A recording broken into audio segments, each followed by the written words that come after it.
So what we have is a situation where the more virtuous countries are presented as the worst countries. It's sick, and most of us are tired of it. I am so sorry that Douglas is bored by the pain that has come from... That's not what he said. In this video, we are going to watch Douglas Murray clinically dismantle the ideas of reparations and apologies for slavery, and also leave a certain activist damn near speechless. This man is absolutely brilliant and a verbal ninja. So get the notepads out and let's get into the clips. Douglas, let me start with you. You read a great piece this week for The Telegraph about this weird trend. I agree with you, I think it's weird, where we're being compelled to just apologise constantly for everything that happened in the past. Why are we doing this?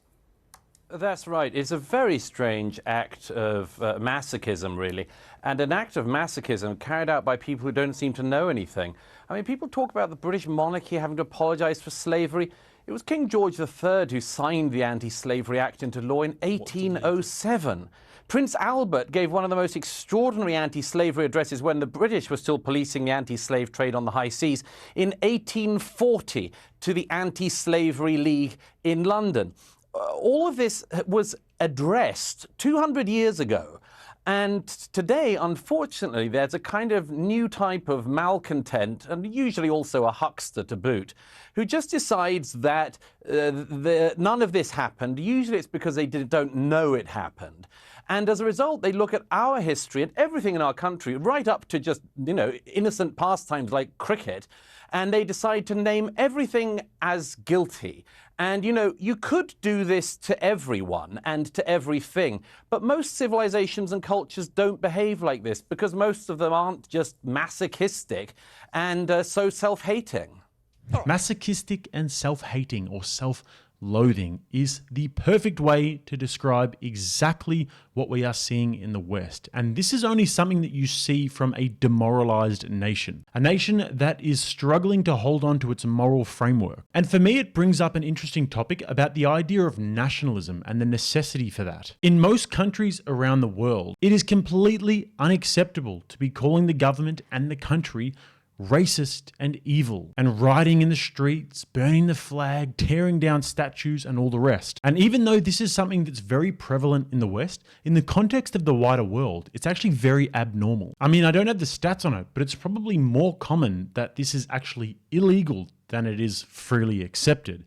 And this, to me, is why we have this culture of self-flagellation. In Thailand, for example, I lived there for about 6 weeks earlier in the year. And generally you get left alone, but there's a law where it's illegal to defame or insult the king. And if you are caught, you'll face 3 to 15 years in prison for each count. So let me know what you guys think in the comments. I mean, are we too lenient on people that spit in the faces of the nations that we're so proud of? Or should freedom of speech and freedom of political expression be absolute? Interested to hear your thoughts on that one. All right, Paula, your response to that?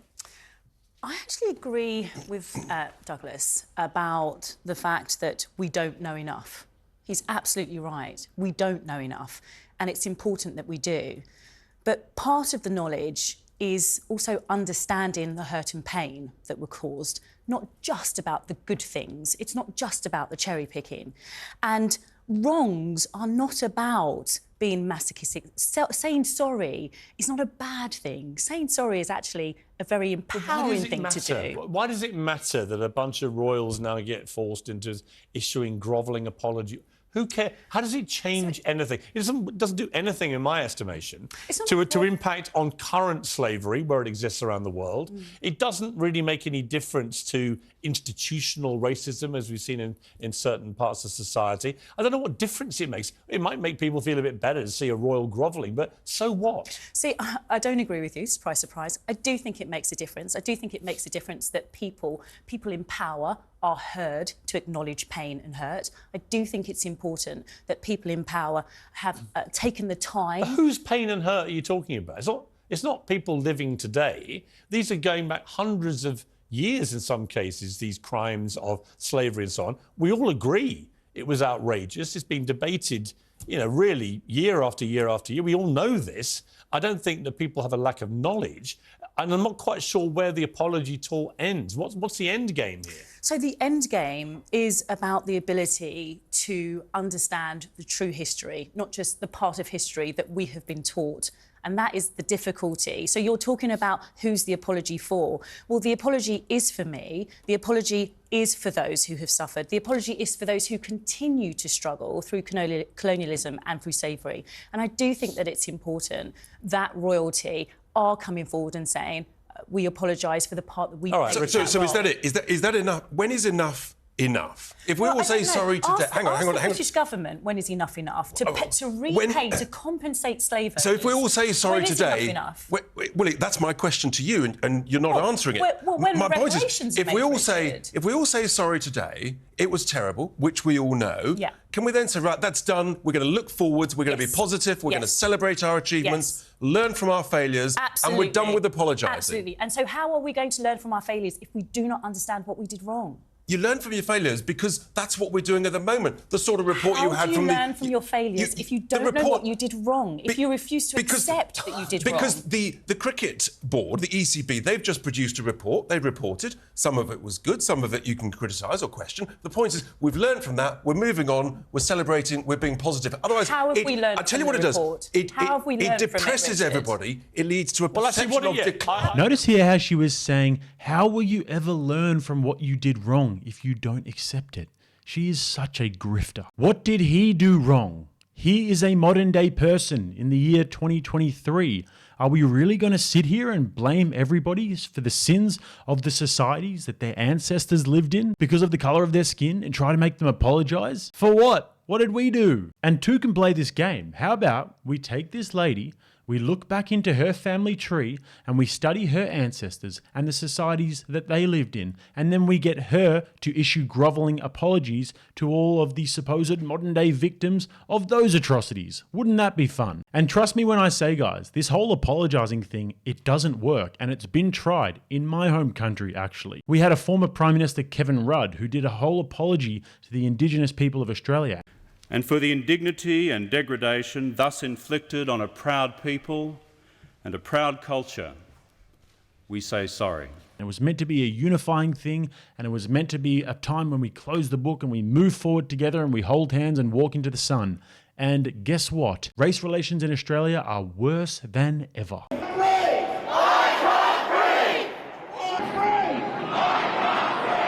But that's for another episode. But it goes to show groveling apologies for things that you never did don't work because they don't address the actual issues.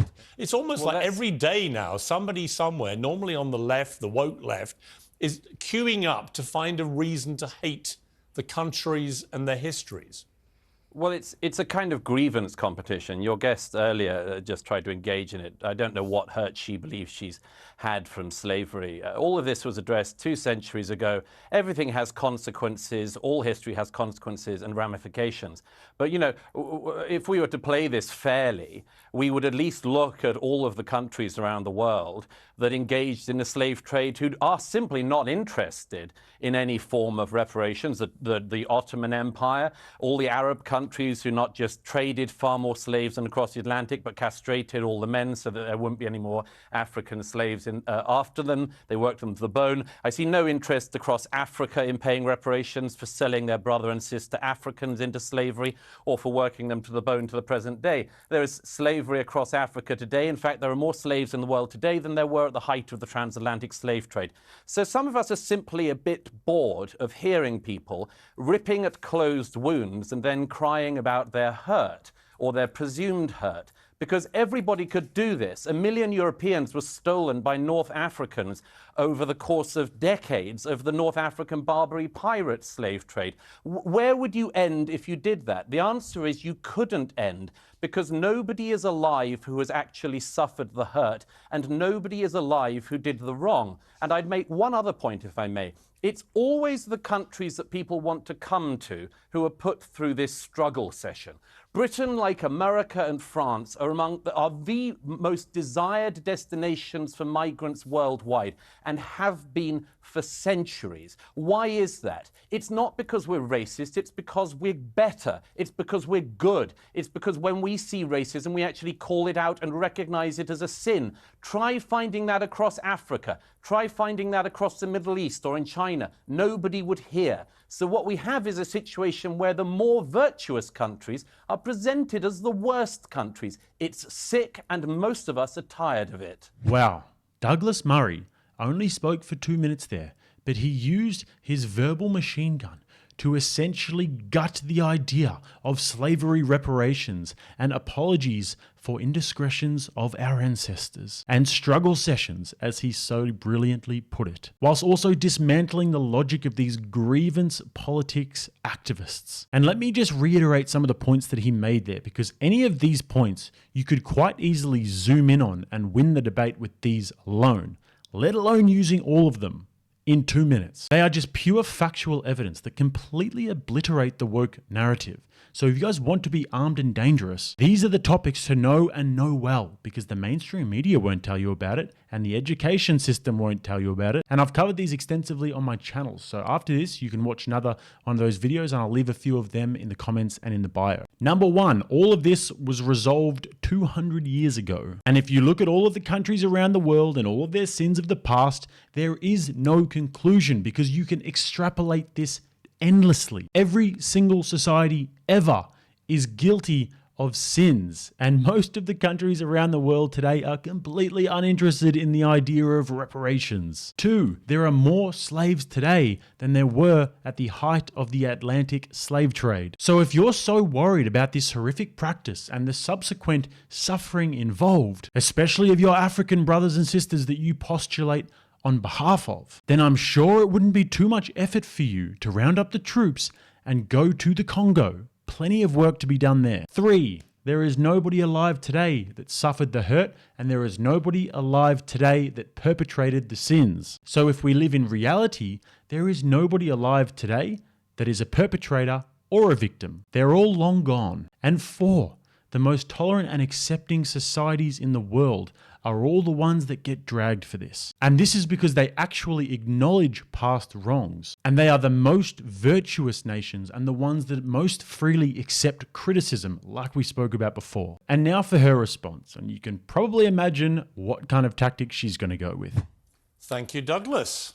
I am so sorry that Douglas is bored by the pain that has come from That's not what he said. Through slavery. He didn't say. He didn't say that. But what you're doing there, what you're doing, yeah. But hang on, Paula. Paula, you're being very disingenuous. That's not what he said. I am. And viewers aren't stupid. They know exactly what he said. He's not saying he's bored by the pain. He's saying, and I think it's a perfectly valid point, the pain that people who are alive today are claiming they're suffering for what happened 200 or 300 years, it's not a real pain.